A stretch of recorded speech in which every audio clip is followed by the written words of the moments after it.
کے دلوں میں مت ہے، بس اللہ تبارک و تعالیٰ نے ان کے مت کو اور بڑھا دیا اور ان کے لیے دردناک عذاب ہے، اس وجہ سے کہ لوگ ان سے بیان سے کام لے لیتے ہیں۔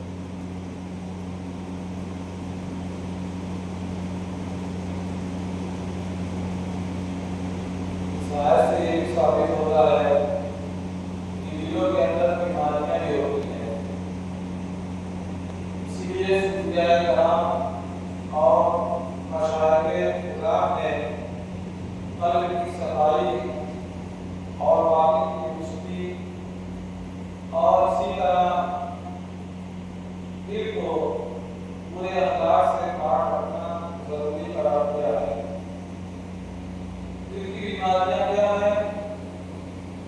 جیسے کینہ، حسد، بغض، عداوت اور اسی کے ساتھ ساتھ مال کی محبت، دنیا کی محبت، تکبر، حب مال، حب جاہ، شہرت، ریاکاری، ان تمام بیماریوں سے دل کو پاک کرنا ضروری ہے۔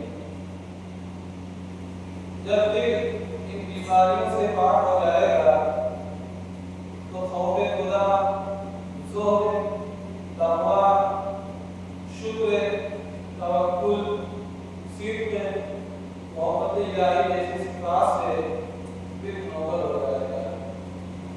اللہ تبارک و تعالیٰ ہم سب کو روحانی بیماریوں سے حفاظت کرتا ہے۔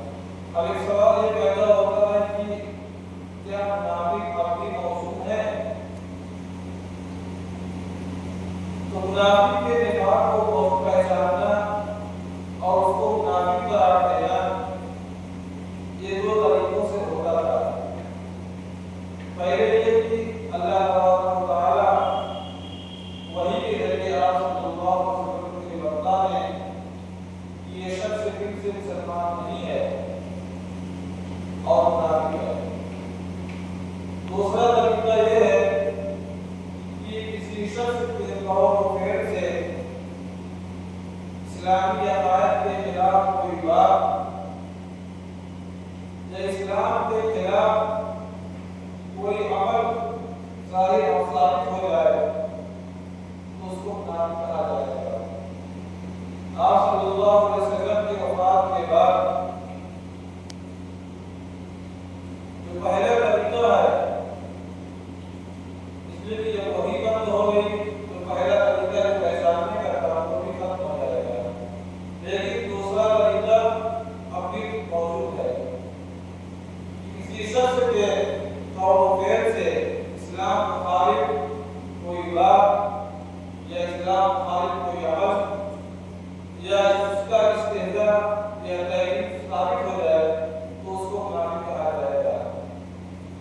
ایسے منافقوں کو قرآن کی اصطلاح میں توحید کہا جاتا ہے۔